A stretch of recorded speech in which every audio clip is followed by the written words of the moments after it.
नमस्कार मित्रांनो, तर या व्हिडिओमध्ये आपण बघणार आहेत फार्मासिस्ट PPP रिन्यूअल म्हणजेच फार्मासिस्ट प्रोफेशनल प्रोफाइल रिन्यूअल.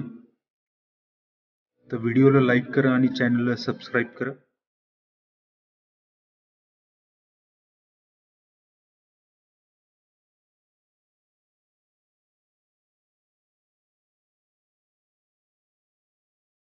गुगलमध्ये आल्यानंतर टाईप करा MSPC ऑनलाईन.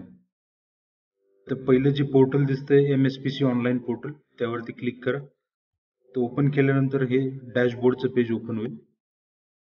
त्यात खाली स्क्रोल करा आणि स्क्रोल केल्यानंतर तुम्हाला इथं दिसेल अदर प्रोसेसेस, क्लिक हिअर. तर अदर प्रोसेसेस काय आहे?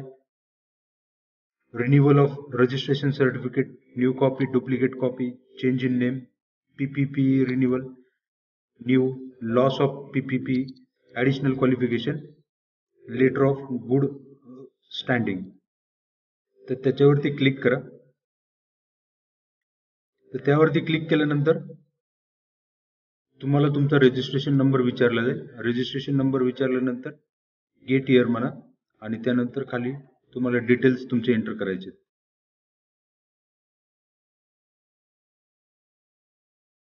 त्यानंतर ही विंडो ओपन होईल.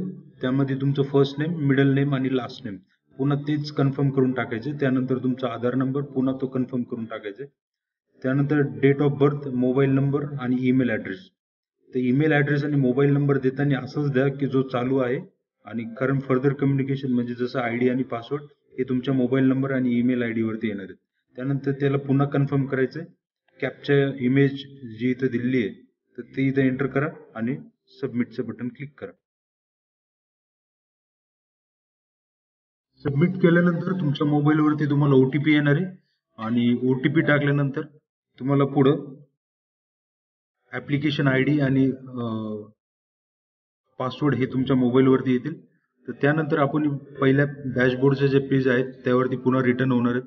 तर इथं तुमचं लॉग इन ID आणि पासवर्ड टाका. त्यानंतर कॅप्चा इमेज एंटर करा आणि त्यानंतर लॉग इन करा.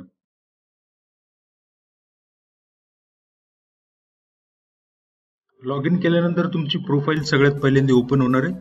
तर प्रोफाईलवरती जे तुम्ही डाटा ऑलरेडी सबमिट केला रजिस्ट्रेशनच्या वेळेस तसा डाटा इथं दिसतो.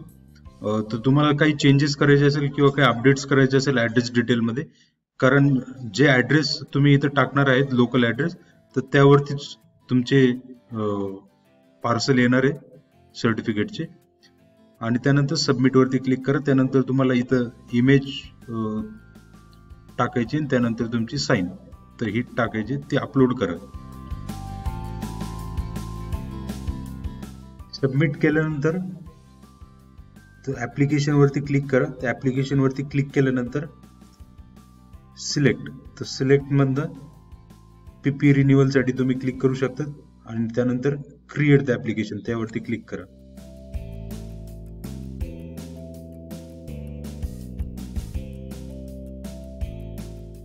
जसं तुम्ही क्रिएट ऍप्लिकेशन वरती क्लिक करणार आहेत तर इथे तुमचे डिटेल्स येणार आहेत आणि त्यानंतर स्टेटस पण इनकम्प्लीट दिसेल.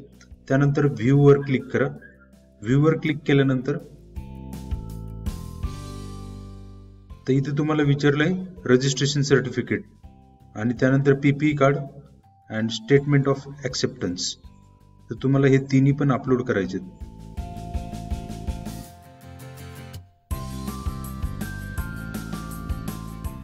इथं जे अजून एक फॉर्म आहे स्टेटमेंट ऑफ ऍक्सेप्टन्स. आता रजिस्ट्रेशन सर्टिफिकेट प्रत्येकाकडे असणारच आहे, PPE कार्ड प्रत्येकाकडे असणारच आहे आणि स्टेटमेंट ऑफ ऍक्सेप्टन्स साठी मी एक लिंक दिली डिस्क्रिप्शन बॉक्समध्ये. तर तुमची साईन करायची आहे आणि त्यानंतर तुम्हाला कशासाठी तुम्ही अपलोड करत आहात तर त्यावरती टिक करायचे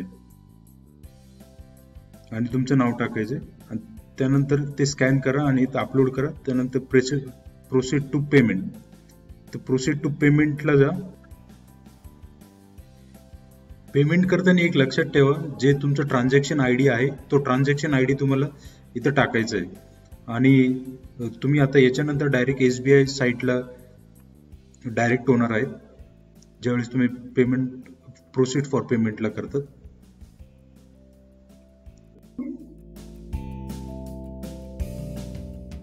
तर SBIच्या साईटवर आल्यानंतर तुम्हाला इथं कॅटेगरी पहिल्यांदा विचारली, त्यानंतर कॅटेगरी सिलेक्ट करा. जो तुमच्या मोबाईलवरती ID आलेला आहे 200 समथिंग, तर तो इथं टाका. त्यानंतर तुमचा mobile number valid, email ID valid, आणि त्यानंतर रजिस्ट्रेशन फी किती भरलेली तर ती टाका. आणि त्यानंतर पुढं तुम्हाला टाकायचंय तुमचे details, name, date of birth, त्याच्यानंतर पुन्हा मोबाईल नंबर, त्यानंतर ईमेल ID, आणि जे टेक्स्ट दिले कॅप्चा इमेज इथं ते झाल्यानंतर तुम्हाला सबमिट करायचंय. तर ट्रान्झॅक्शन झाल्यानंतर तुम्हाला एंटर द पेमेंट डिटेल्स, जो SBIचा तुमचा रेफरन्स नंबर आहे तो इथं टाकायचा आहे, जो जनरेट झालेला आहे ट्रान्झॅक्शन केल्यानंतर, फीज पेड जी काही असेल ती, आणि डेट. तर त्यानंतर ऍड करा. ऍड केल्यानंतर अशी विंडो ओपन होईल. त्यानंतर तुमचं ऍप्लिकेशन कन्फर्म करा. तर एक लक्षात ठेवा मित्रांनो, ज्यावेळेस तुम्ही SBIचा ट्रान्झॅक्शन करतायत तर त्यावेळेस त्या ट्रान्झॅक्शनची रिसिप्ट तुमच्या जवळ असू दे. पुढचं पेज ओपन होईल अपॉइंटमेंट डिटेलचं, तर तिथे तुम्हाला ऍप्लिकेशन तुमचं कन्फर्म करायचंय. तर इथं टिक करा आणि ऍप्लिकेशन कन्फर्म करा.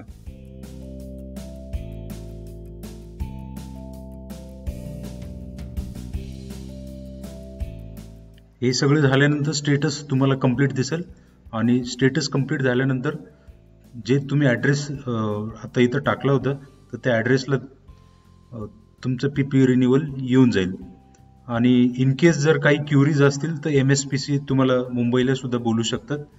तर त्यामुळं डॉक्युमेंट्स भरताना ते व्यवस्थितच भरा, आणि अपलोड करताना सुद्धा चांगल्या स्कॅन कॉपीज अपलोड करा. काही अडचणी असेल तर तुम्ही कमेंट बॉक्समध्ये टाकू शकतात, मी नक्कीच त्याचं उत्तर देईन. धन्यवाद.